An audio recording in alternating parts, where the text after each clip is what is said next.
Today we're having a little chat about exposure. My goal is to answer two questions that I get asked a lot. Firstly, how do I expose my film? And secondly, do I shoot my film at box speed? I hope this video can help you on your film photography journey. Let's begin.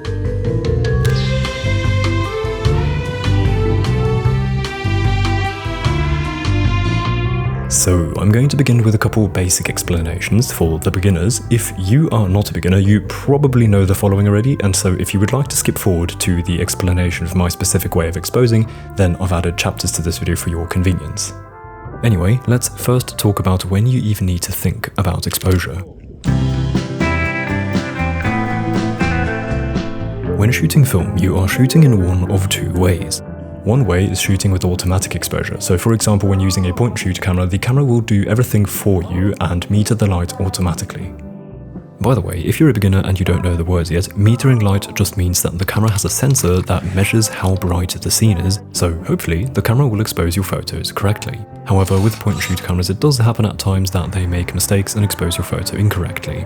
The other option is shooting manually, which means that you by yourself need to determine the right settings for the best exposure. And this can be tricky at times because we cannot check the results after shooting, of course. Over the years, I think I've gotten a pretty good feel for how to figure out my settings, and so what I'm going to share with you is not really a right or correct way to do things, it's just how I personally like to do it and how I've increasingly improved my ratio of well-exposed photos. To understand the process, we need to briefly talk about how exposing film actually works, so let's do that. So won't you come back? This here is film, the material that we film photographers use to capture light and create our photography. This film is basically just a piece of plastic with some really sophisticated chemicals on it that react when they come into contact with light. And so when this film is inside the camera, it is in complete darkness and not exposed to light. However, when you take a photo, the camera will open the shutter for a moment to let the light in. And what happens here is that the light hits the film and literally burns the photograph onto the chemicals. The tricky part is that when you get too much light onto the film, you're basically overcooking the film, and you end up with a very dark negative, as if you left it on the grill for too long.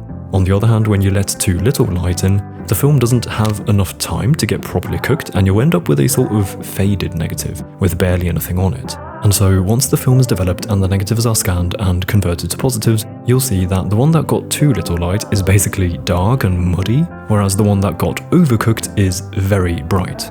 And that is why it is important to meter the light and adjust the camera settings accordingly to get a balanced exposure.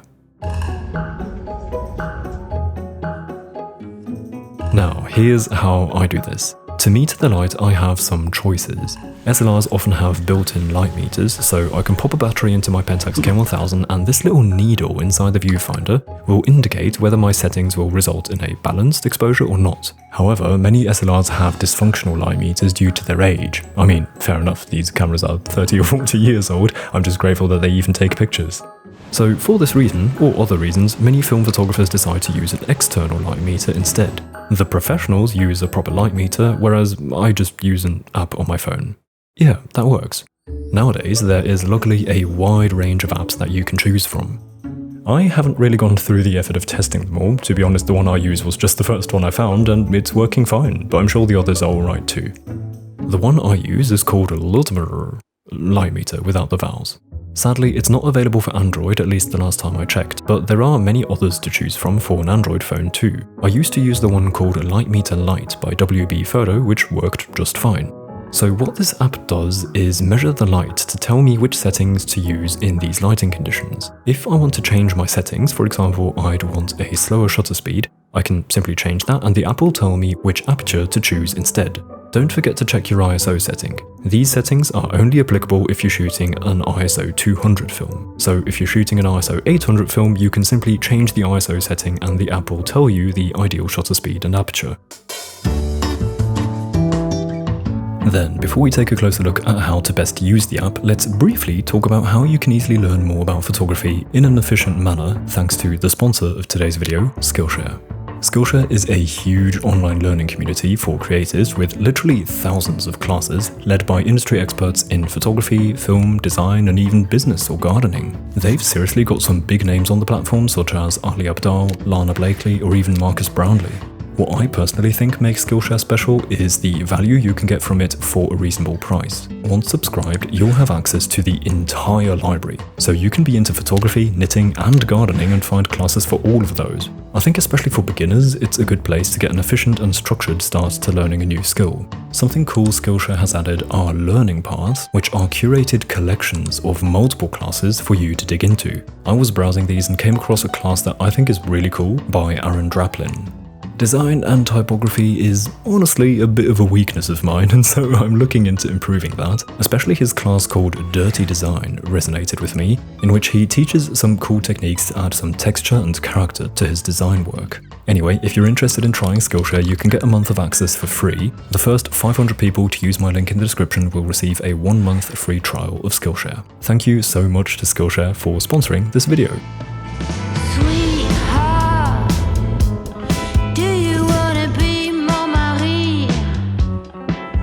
This is roughly how I measure light. However, there are a couple things I do or keep in mind which help me get the optimal exposure.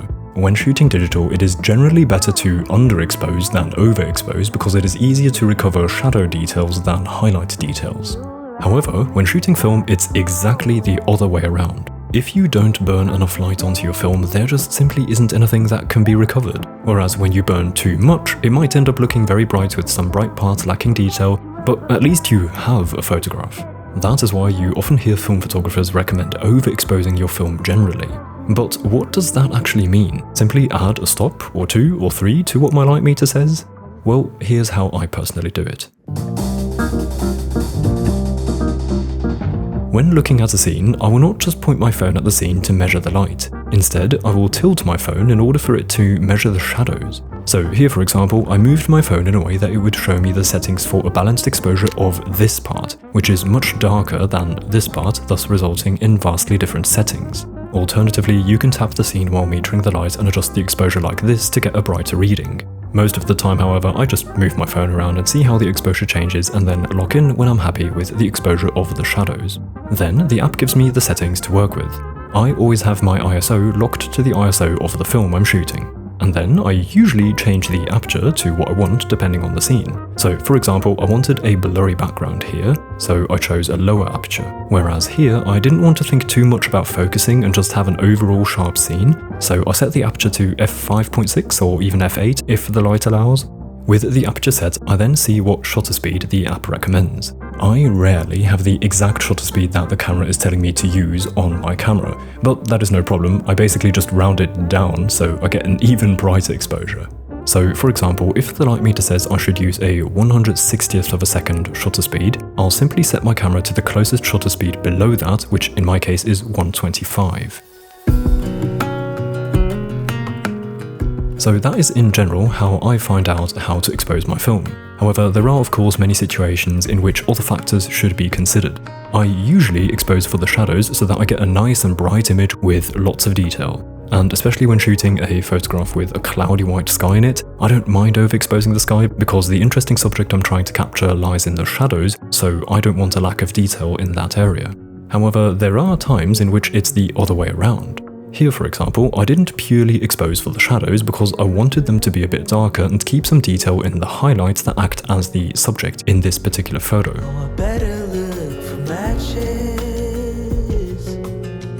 Here is an example in which I messed it up and underestimated just how bright the highlights in this scene really were, hence the shot's highlights are a bit overexposed to the point that I'm losing some detail.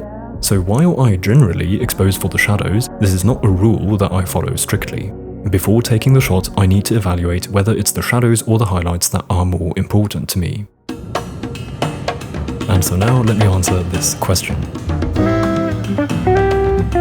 To shoot at box speed, in case you don't know, means that you tell the camera which ISO your film is.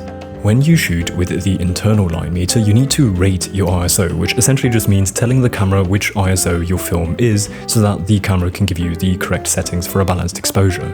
When you rate your film according to its ISO, that is called shooting at box speed. However, as discussed, it can be advantageous to expose for the shadows and not for the overall scene. Hence, what some photographers like to do is actually set the ISO incorrectly to trick the camera into overexposing. So if you rate your ISO 200 film at ISO 100, that means you are overexposing by 1 stop. So when I get asked this question, it's a tricky one to answer because, well, I don't rate my film at all because I don't use the internal light meter. However, this question sort of equates to asking whether I overexpose my shots, for which you now know the answer. I expose for the shadows. And that covers this topic. I hope I didn't forget anything. If I did and you still have unanswered questions, feel free to just leave them in the comments and maybe someone in the community will be able to help you find your answer, or I will do my best to help you out. I hope this video could be of any use to you. Before saying goodbye, I would like to say thank you to the lovely people supporting me in my work on Patreon. Thank you so much to each one of you. If you're interested in Lightroom presets, more in-depth or niche tutorials, or postcards, you can check out my page via the link in the description. Also, I have a print shop in case that is of interest to you, also in the description. With that said, I hope to see you again soon. Until then, goodbye.